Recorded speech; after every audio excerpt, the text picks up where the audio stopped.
আমার কামায়ের সম্পদ আর আমার শ্বশুর বাড়ির মাল দুইটা কি আমার কাছে মর্যাদা সমান?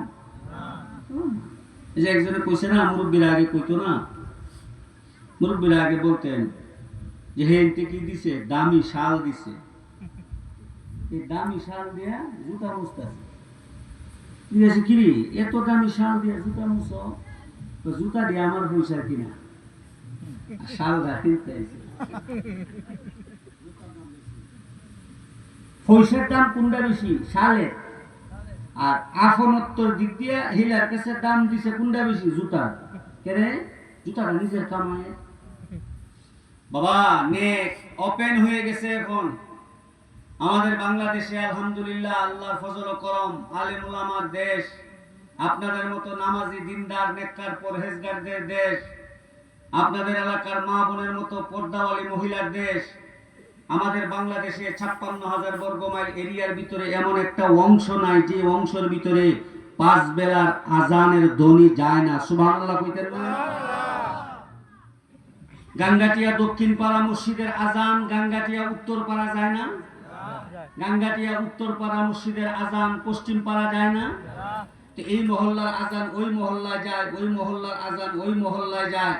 এইভাবে দেখা যায় পুরা বাংলাদেশে আমাদের মসজিদের মাইকের আওয়াজ সারা জমিনে আল্লাহর আওয়াজ পৌঁছতেছে।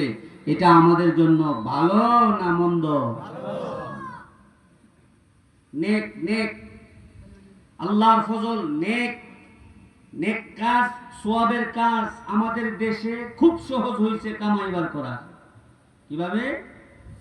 আমাদের উলামা একরাম বলেন, যেখানে আল্লাহর কথা, কোরআনের কথা, রাসূলের কথা আলোচনা হয়, মুজাকারা হয়, এই এরিয়াটার ভিতরে জায়গাটা ভিআইপি হয়। কেউ যদি গুনাহ নিয়ে ঢুকে বের হওয়ার সময় গুনাহ থাকে না, আল্লাহ মাফ করে দেন। কথাটা খেয়াল করেন।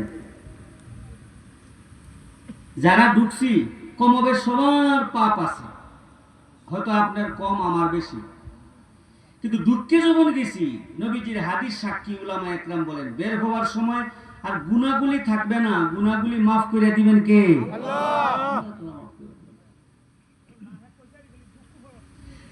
এখন আমি এখান থেকে বের হয়ে যাওয়ার পরে আমার গুনাহগুলি যদি মাফ হয়ে যায় বাবা, আর আমি যদি এই কথাটা স্মরণ না রাখি, আমারে যে এই হাদিয়াটা দেওয়া হয়েছে এটা যদি আমি না বুঝি, স্মরণ না রাখি, তাহলে আমি আমার মান বুঝলাম না। বিসমিল্লাহির রহমানির রহিম। ওয়া ক্বালা আর-রাসূল ইয়া রাব্বি ইন্না কওমি ইত্তাখাযু হাযাল কুরআনা মাহজুরা। মুহতারাম দোস্ত আজিজো, আল্লাহ তাআলা এক দৌলতওয়ালা জিন্দেগি দিবেন আপনাকে আমাকে। দুনিয়াতে যতগুলি দামি দামি সম্পদ দৌলত আছে, মানুষের জীবনে সবচেয়ে মূল্যবান যে কয়টা দৌলত আর সম্পদ, তার মধ্যে একটা হলো হায়াত, জীবন। আল্লাহ তাআলা এক জিন্দেগি দিবেন আপনাকে আমাকে। আল্লাহ তাআলা এক জীবন দিয়ে আমাকে স্বাধীনতা দিবেন, যে কারণে ফজরের নামাজ, যোহরের নামাজ, আসরের নামাজ, হালাল পথে চলা, ন্যায় পথে চলা, সঠিক পথে চলা, যারা চলতেছে, যারা নামাজ পড়ে না বেঠিক পথে চলতেছে, তারাও সুস্থভাবে চলতেছে। নগদ আল্লাহ তাআলা ধরেন না, ধরা আল্লাহ নগদ ধরেন না। কিন্তু যারা মানতেছে, যারা মানতেছে না, আপনাদের কি মতামত নামাজি বাবাজিরা ভাইরা? তাদের আখিরাতের ফসল অবস্থা কি একরকম হবে না ব্যবধান হবে? এখনো যারা আশপাশে আসি, ভিতরে চলে আসলে ভালো হয়। দিলের ভিতরে এই কথাটা স্মরণ রাখা, আমি চলতেছি ফিরতেছি ক্ষণস্থায়ী জিন্দেগি, সামনে আমার একটা জীবন আছে, যে জীবনের শুরু আছে আর কি নাই। আপনাদের খেদমতে বড় বিনয়ের সাথে আগেই বলছি, আপনারা বেয়াদবি নেবেন না, আপনারা নিচে বসছেন। মান সম্মানী মানুষকে সম্মান দেওয়া ইসলামের বিধান। আপনাদের খেদমতে বড় বিনয়ের সাথে আল্লাহর উপরে ভরসা করে 30 পারা কুরআন 19 নম্বর পারার সূরা ফুরকান 1ম নম্বর পৃষ্ঠার 30 নম্বর আয়াত, হাদিসের নির্ভরযোগ্য কিতাব তিরমিজি শরীফের 2207 নম্বর হাদিস আপনাদের খেদমতে পেশ করেছি। আমি স্বীকার করি আমার সেই যোগ্যতা নাই আপনাদের কাছে বলার। ভিক্ষা চাই আল্লাহর কাছে অল্প কিছু কথা আমলের নিয়তে বুঝাবার মতো বলার, আপনাদেরকে শোনার তৌফিক দান করেন, আমিন। বিসমিল্লাহির রহমানির রহিম। ওয়া ক্বালা আর-রাসূল ইয়া রাব্বি ইন্না কওমি ইত্তাখাযু হাযাল কুরআনা মাহজুরা। মুসলমান বাবাজিরা আমার, মুসলমান হিসাবে আমরা সবাই এই কথাটা জানি, মুসলমান হিসাবে আমরা সবাই এই কথাটা মানি, মুসলমান হিসাবে সবাই আমরা এই কথার সাথে একমত। পৃথিবীতে যত ধর্মগ্রন্থ আছে তার ভিতরে সবচেয়ে শ্রেষ্ঠ, মর্যাদাবান, সঠিক এবং সবচেয়ে গ্রহণযোগ্য ধর্মগ্রন্থের নাম আল কুরআন। জুড়ে বললে ভালো হয়। বাগান দেখতে দেখা যায় ছোট, ওজনেও বেশি একটা না, ভারীও না, লম্বাও না, কিন্তু দেখতে দেখা যায় ছোট বাবা। কিন্তু এটার মান মর্যাদা আল্লাহর কাছে এত বেশি, নিশ্চিত জাহান্নামী একজন মানুষ মুহূর্তের ভিতরে তার কারণে নিশ্চিত জান্নাতি হইয়া যায়। নিশ্চিত জাহান্নামী, অপদস্থ, লাঞ্ছিত, অপমানিত, কিন্তু কালামুল্লাহ শরীফের উসিলায় সেকেন্ডের ভিতরে সে আবার আল্লাহর কাছে বড় ওলি হয়ে যায়। সুবহানাল্লাহ কইলেন না? মুসলমান বাবাজিরা আমার, পবিত্র কোরআনুল কারীম, এটা আমরা সবাই জানি, সবাই মানি, সবাই কথা একমত। কোরআনুল কারীম এমন একটা গ্রন্থ যেটার উপরে আর কোনো কিতাব হয় না, কিতাব হইতে পারে না, আসেও নাই, ভবিষ্যতে আসবেও না। বাজান, যেই যে কোনো গ্রন্থ, কিতাব লেখক, কিতাবটা বাইর করা শুরুটা দিলেই তারপরে লেখা থাকে, ভুল হইতে পারে, শুধরায় দিলে পরবর্তী সংস্কার করে নিব। কিন্তু 30 পারা কোরআন বাজান, কিতাবটা উল্টাইতে শুরুতে আল্লাহ বলেন আলিফ লাম মিম যালিকাল কিতাবু লা রাইবা ফীহি। সুবহানাল্লাহ। পৃথিবীর এমন কোন গ্রন্থ নাই যে গ্রন্থের শুরুতে ভুল স্বীকারের নীতিমালা নাই, কিন্তু পৃথিবীর ইতিহাসে একটা গ্রন্থই আছে যে গ্রন্থটা আসমান থেকে এসেছে, রব্বুল আলামিন নাজিল করেছেন আমাদের পয়গম্বর সাল্লাল্লাহু আলাইহি সাল্লামের উপর, যেটার নিশ্চয়তা, নির্ভরতা এতটাই বেশি, শুরুতেই যিনি চ্যালেঞ্জ করছেন যালিকাল কিতাব লা রাইবা ফি, সন্দেহ তো নাই, ভুল তো নাই, ভুলের সম্ভাবনাও নাই। জুড়ে বলা যাবে সুবহানাল্লাহ। সেই মহাগ্রন্থ আল কোরআনের অনুসারী আমরা। কোন গ্রন্থের? যেই গ্রন্থের ভুল নাই, ভুলের সম্ভাবনা, সেই মহাগ্রন্থ আল কোরআনের অনুসারী আমরা। বিসমিল্লাহির রহমানির রহিম। ওয়া ক্বালা আর-রাসূল ইয়া রাব্বি ইন্না কওমি ইত্তাখাযু হাযাল কুরআনা মাহজুরা। হযরত উলামায়ে কেরাম এইভাবে কথাটা বলেন। একজন মা বাবা তার সন্তানকে কি পরিমাণ আদর করে, মায়া করে, এটা পৃথিবীর ইতিহাসে ওজন করার কোনো মেশিন এখনো আবিষ্কার হয় নাই। বুঝছে বাবা? আপনার মা আপনাকে কি পরিমাণ বাসনা বাসে, আপনার বাবা আপনাকে কি পরিমাণ ভালোবাসে, আমার মা আমার বাবা কি পরিমাণ আমাকে ভালোবাসে, এটা বর্ণনা করার মতো না। হযরত উলামায়ে কেরাম বলেন, একজন মা বাবা তার সন্তানকে যেই পরিমাণ ভালোবাসে তার চেয়ে বেশি হাজার গুণ ভালোবাসেন একজন নবী তার উম্মতকে। বলা যাবে কি সুবহানাল্লাহ? রাসূল করিম সাল্লাল্লাহু আলাইহি ওয়াসাল্লাম নবী হইয়া উম্মতকে ভালোবাসার মাপকাঠি নিজের মা বাবার মতো না, তার চেয়ে হাজার গুণ বেশি, অনেক গুণ বেশি। মুসলমান বাবাদিরা আমার, প্রায় সময় আল্লাহর রাসূল মসজিদে নববীতে যায় নামাজে বসা থাকতেন। মাঝে মাঝে এমন হইতো নবীজির চেহারা মুবারক মলিন হইয়া যায়, চিন্তায় ভরপুর হইয়া যায়, চেহারাটা ভগ্ন ভগ্ন, হৃদয়ের একটা বহির প্রকাশ দেখা যায়। বড় বিনয়ের সাথে সাহাবায়ে কেরাম মাঝে মাঝে জিজ্ঞাসা করতেন, ইয়া রাসূলুল্লাহি এমন একটা পূর্ণিমার চেহারায় আপনাকে আল্লাহ দান করেছেন, পৃথিবীর ইতিহাসে এমন চেহারা হয় না। ওগো মায়া নবী, আপনার চেহারাটা মলিন দেখা যায়, কারণ কি জানা যায়? প্রায় সময় আল্লাহর রাসূল বলতেন, সাহাবীরা বাবার কথাও স্মরণ হয় নাই, মার কথাও স্মরণ হয় নাই, কন্যার কথাও স্মরণ হয় নাই, মৃত স্ত্রীর কথাও স্মরণ হয় নাই। আমার চেহারা মাঝে মাঝে ভগ্ন হৃদয় বা চেহারা মলিন হওয়ার পিছনে কারণ আমার মা বাবা আত্মীয় স্বজন না, আমি আমার উম্মতের চিন্তায় মাঝে মাঝে পেরেশান হইয়া যাই। বলা যাবে সুবহানাল্লাহ। হতাশ হয়ে যেতেন। হাদিসে পাকের ভিতরে আসছে, হযরত উলামা একরাম ব্যাখ্যাটা এইভাবে দেন, কিয়ামতের দিন আমলনামা কায়েম হবে, ফুলসিরাত হবে, এরপরে হাউজে কাউসার। রাসূল করিম সাল্লাল্লাহু আলাইহি ওয়াসাল্লাম একটা দৌড় দেয়া যাবেন আমলনামায়, আরেকটা দৌড় দেয়া যাবেন ফুলসিরাতে, আরেকটা দৌড় দেয়া যাবেন হাউজে কাউসার পানির পেয়ালাতে। জিজ্ঞাসা করা হবে, এত পেরেশানি কেন? আল্লাহ রাসূল জবাব দিবেন, জানো না উম্মতের কান্ডারি আমি, না জানি আমার টেনশন লাগে আমলনামায় আমার কোন উম্মত ধরা পড়ে যায়, না জানি আমার কোন উম্মত ফুলসিরাতে ধরা পড়ে যায়, না জানি আমার কোন উম্মত হাউজে কাউসার পানি না পায়। আমি টেনশনে দৌড়াদৌড়ির ভিতরে ব্যস্ত থাকি। সুবহানাল্লাহ কইলেন না?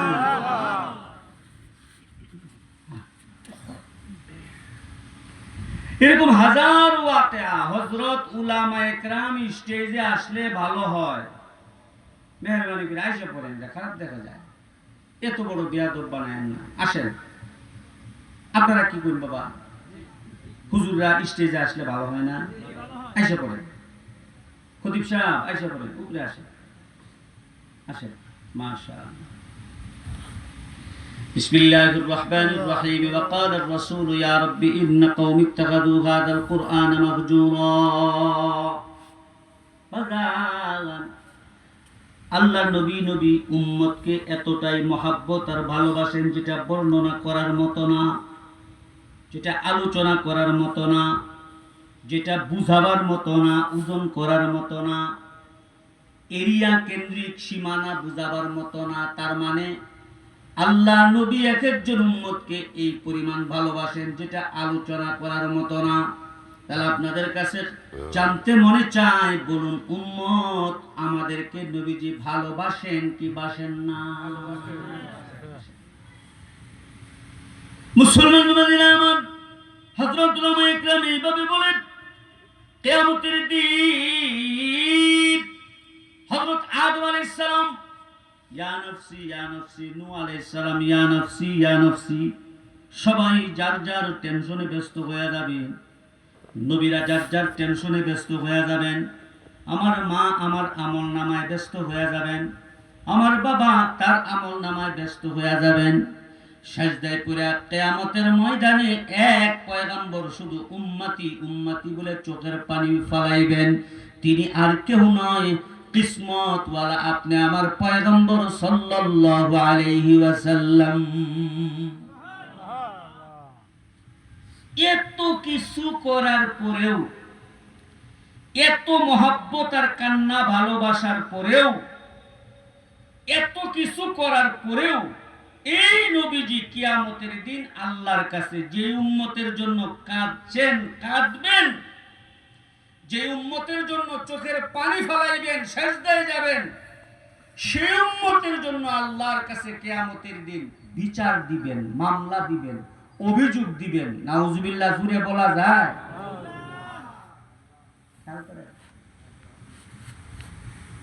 যে নবী উম্মতকে এত মহব্বত আর ভালোবাসেন, কে সেই নবী কিছু কিছু উম্মত পুরুষ আর মহিলার বিরুদ্ধে আল্লাহর কাছে তিনি মামলা দিবেন, অভিযোগ দিবেন। তারা কারা বাগান? 19 নম্বর পারার প্রথম নাম্বার পৃষ্ঠার সূরা ফুরকানের 30 নম্বর আয়াতে আল্লাহ জানায় দিয়েছেন, ওয়াকালার রাসূলু ইয়া রাব্বি ইন্না কওমি ইত্তাখাযু হাযাল কুরআনা মাহজুরা। রাসূলের যে উম্মত সব পাইছে, কিন্তু আল্লাহর কালামের সাথে উম্মত হইয়া সম্পর্ক করে নাই। আল্লাহর কালামের সাথে তার কোনো যোগাযোগ নাই, আল্লাহর কালামের সাথে তার কোনো পরিচয় নাই, আল্লাহর কালামের সাথে তার কোনো সম্পর্ক নাই, আল্লাহর কালামের সাথে তার কোনো আদান প্রদান নাই। এক কথায় কালামুল্লাহর সাথে তার কোনো পরিচয়ই নাই। এমন পরিচয়হীন উম্মতের জন্য আল্লাহর কাছে কিয়ামতের দিন মামলা দিবেন বিশ্ব নবী সাল্লাল্লাহু আলাইহি ওয়াসাল্লাম। মোটামুটি যে কয়জন এখানে আসি একটা মজমা চলার মতো কয়েকজন হয়ে গেছি আলহামদুলিল্লাহ। বাকিটা তো আস্তে আস্তে আসতেছেন, প্রধান মেহমান আসবেন। আচ্ছা, এখন আপনি আপনার জায়গায়, আমি আমার জায়গায়, একটা অবস্থা, একটা চিন্তা করি তো, কালামুল্লাহ শরীফের সাথে সম্পর্ক না থাকার কারণে কিয়ামতের দিন যদি রাসূলুল্লাহ আল্লাহর কাছে অভিযোগ দেন, মামলা দেন, বিচার দেন, তাহলে সেই কিয়ামতের দিন, সেই দুর্দিনে, যেদিন মা সন্তানের কথা ভুলে যাবে, বাবা সন্তানের কথা ভুলে যাবে, আত্মীয় স্বজন তো প্রশ্নই আসে না, বন্ধু বান্ধব, এলাকার পরিচিতি, দলীয় পরিচিতি রাখবেন না, এই পারপাস, যেখানে মা বাবাই কোনো অস্তিত্ব থাকবে না, সেখানে ভিন্নতার তো কোনো প্রশ্নই আসে না। সেই দিন যদি আমার বিরুদ্ধে আল্লাহ না করুক মামলা হয়ে যায় কোরআনের সাথে সম্পর্ক না থাকার কারণে, বলুন এই মামলা অভিযোগ থেকে বাঁচার কোনো উকিল পাওয়া যাবে না? অসম্ভব। বিসমিল্লাহির রহমানির রহিম। وقال الرسول يا رب إن قوم اتخذوا هذا القرآن مهجورا। বাগান আল্লাহ সহজ করে নাজিল করছেন, বড় মায়া করে নাজিল করছেন। এই কোরআন বাগান চাইলে হয় না, তার কাছে আসতে হয়, সম্পর্ক করতে হয়। আল্লাহ তাআলা 30 পারা কোরআনের ভিতরে এমন মুআজিজা দিবেন, এমন নূরানি দিবেন, এমন শক্তি দিবেন, এমন মায়াবী দিবেন। কালামুল্লাহ শরীফের সাথে যদি কেউ সম্পর্ক করে, আল্লাহর কসম, সে বিবি বাচ্চা আত্মীয় স্বজন যেখানেই থাকবে, তার অবস্থা দুনিয়া আখিরাতে চমকায়া দিবেন যিনি, জুড়ে বলা যাবে তিনি কে। এইখানকে বাইপাস কইরা, এটাকে বাইপাস কইরা আল্লাহর কাছে গ্রহণযোগ্যতার কোন সুরত নাই, সিস্টেম নাই। মুসলমানরা আমার হাদিসে পাকের ব্যাখ্যায়, মুসলিম শরীফের হাদিস, উলামায়ে কেরাম আছেন, আল্লাহু আকবার। হযরত আলেম উলামা হলেন আমাদের রাহবর, আমাদের ইমাম। হযরত আলেম উলামা হলেন আমাদের জন্য নমুনা, আমাদের জন্য নিয়ামত। হযরত আলেম উলামা হলেন আমাদের জন্য নাজাতের জরিয়া। বলা যাবে কি আলহামদুলিল্লাহ। রব্বে কারীম, এই মুহূর্তে স্টেজে যত হযরত আলেম উলামা আছেন, আশপাশে যত মাদ্রাসা মসজিদের এলাকার আলেম উলামা আছেন, আল্লাহ সকল হযরত উলামাদের হায়াতে তয়্যিবা দান করে দাও, কোন আমিন। মুসলিম শরীফের হাদিসে আসছে, ব্যাখ্যায় উলামায়ে কেরাম এভাবে বলেন, কালামুল্লাহ শরীফ দুনিয়াতে সে কথা বলে না, আল্লাহ সুযোগ দেন নাই, কিন্তু সময় মতো আল্লাহ তার জবান খুলে দিবেন, এমন কথা আল্লাহর সাথে বলবে যে কালামুল্লাহ আল্লাহর কাছে যে কথা আবদার রাখবে, কেমন জানি জোর করে আল্লাহর থেকে আবদার আদায় করে নিবে।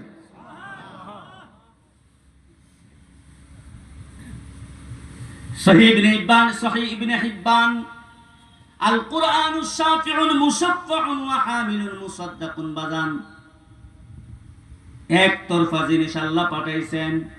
কালামুল্লাহ শরীফের সাথে যদি কেউ সম্পর্ক করে বাবা, তাহলে এই কালামুল্লাহ তাকে বাজান সামনে আগায়া জান্নাতে পৌঁছায় দেয়। সুবহানাল্লাহ কইলেন না? কালামুল্লাহ যদি কেউ পিছনে রাখে বাবা, কিয়ামতের দিন কালামুল্লাহ তার পিছনে ফালায় দিবে। দোস্ত গো, বাজান গো, এজন্য এখনো সময় আছে আল্লাহর কালামের সাথে সম্পর্ক করা, বলুন দরকার আছে না না?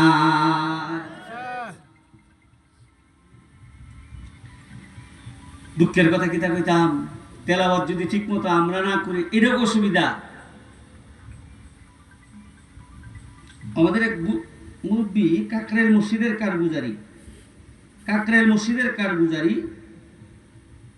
এক বিত্তশালী মহিলা জীবনের শেষ প্রান্তে অন্ধ হয়ে গেছে। অন্ধ হয়ে যাওয়ার পরে তার দিলে বিরাট বেদনা জন্মাইছে। আমার নয়নে কোরআন শরীফ দেখতে পারি নাই। ঘোষণা দিছে, আমারে যদি কেউ কোরআন শরীফ একটু স্পর্শ করার ব্যবস্থা করে দেয়, আমার যা সম্পত্তি আছে খুশি হয়ে হাদিয়া দিয়ে দেবে। হাজারো আকে আছে। বয়স্কা অন্ধ মহিলার সামনে কালামুল্লাহ নেওয়া হয়েছে। সে তার বেদনা, জ্বালা, যন্ত্রণা, বিরহ নিয়ে আসে পূর্ণ ইয়াকিন আর আস্থার সাথে পবিত্র কালামুল্লাহ শরীফ স্পর্শ করছে আর বলে, আল্লাহ হাত দিছো ধরবার, চোখের আলো নিয়ে গেছো, দেখতে পারি না। যদি চোখ থাকতো তোমার কালামুল্লাহর লেখাগুলি দেখতাম আর আনন্দ ভোগ করতাম।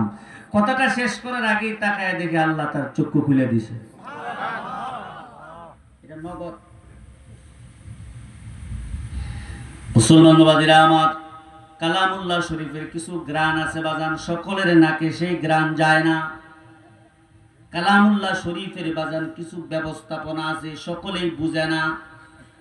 কালামুল্লাহ শরীফের কিছু বিষয়াদি আছে বাজান, সম্পর্ক না হইলে এগুলি অর্জন করা যায় না। দোস্ত, এই মুহূর্তে পৃথিবীর ইতিহাসে সবচেয়ে মর্যাদাবান, সবচেয়ে ধনী, সবচেয়ে পয়সাওয়ালা যে মানুষটা আছে না একজন? আছে তো? তাম বিশ্বের ভিতরে সবচেয়ে বেশি ধনী, সবচেয়ে বেশি সম্পদশালী দুই একজন তো আছে।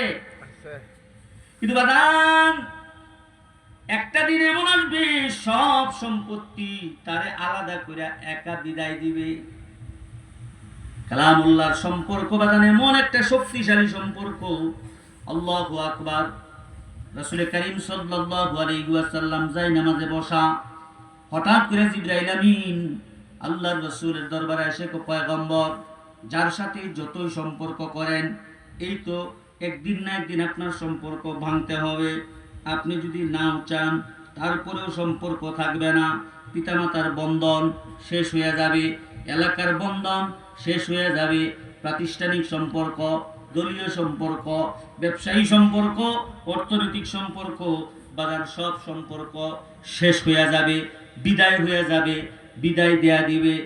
একটা সম্পর্ক আছে, পবিত্র কোরআনের সম্পর্ক। আল্লাহর কসম, এই কোরআনের সম্পর্ক বাজার বিদায় হবে না, বিদায় দিবে না। আল্লাহু আকবার। কবরেও তার সঙ্গী হবে, হাসরেও সঙ্গী হবে। ওয়াসিকাল্লাযীনা তাকাউ রাব্বাহুম ইলাল জান্নাতি যুমারা। এই কোরআনের সম্পর্ক তাকে আল্লাহর জান্নাত পর্যন্ত পৌঁছায়া দিবে।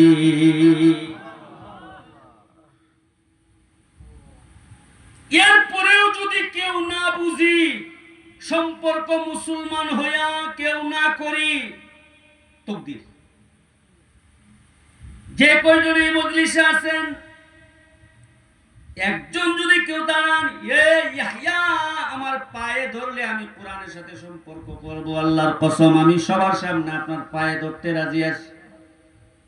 তারপরেও বলি ভাগ, আর দেরি করার সুযোগ নাই, কৃপণতার সুযোগ নাই। আমাদের সম্পর্ক সব একদিন বিদায় হবে। কালামুল্লাহর সম্পর্ক শেষ হবে না। আপনাদের খেদমতে জানতে মনে চায়, বলুন কালামুল্লাহর সাথে সম্পর্ক করার নিয়ত আছে না নাই? আছে। আমি নিয়ত করেছি, নিয়ত করেন, আল্লাহ তাআলা পুরো মজমা কবুল করেন, বলুন আমিন। হাত নামা। দুনিয়ার সম্পর্ক রাগ হইেন না। পত্র পত্রিকায়, অনলাইনে এখন দেখা যায় পৃথিবীর ইতিহাসে আল্লাহ এবং রাসূলের পরে সম্পর্ক হলো মা বাবা, না না? আল্লাহ এবং রাসূলের পরে সম্পর্কের স্থাপনে প্রথম সারি হলো মা বাবা। কিছু জায়গায় দেখা যায় পত্র পত্রিকা কিছু জায়গায়, অল্প জায়গায় সেখানেও ঘাটতি। পত্র পত্রিকা দেখা যায় না, বাবা সন্তানকে মেরে ফেলছে, সন্তান বাবারে মেরে ফেলছে। এগুলা কি 10, 15, 20 বছর আগে শুনছি আমরা কোনোদিন? কল্পনাও করিনি। হচ্ছে। আখেরি জামানা আরো ভয়াবহ হবে, আল্লাহ না করুন। কিন্তু আল্লাহ এবং রাসূল ছাড়া যত সম্পর্ক আছে, দেখেন সব সম্পর্কের বিষয়ে কিছু বেঈমানি পাওয়া যায়, গাদ্দারি পাওয়া যায়। স্বার্থের বিরোধী হলে সম্পর্ক যেন পালিয়ে যায়, গর্তের ভিতরে বিধা যায়। খোদার কসম দোস্ত, কোরআনের সম্পর্ক আল্লাহ না করুক, মাআযাল্লাহ, বুঝার জন্য বলছি, কোনোদিন বেঈমানি করবে না, গাদ্দারি করবে না, সুদিনে না দুর্দিনেও কোরআন আমার আপনার সঙ্গী হবে।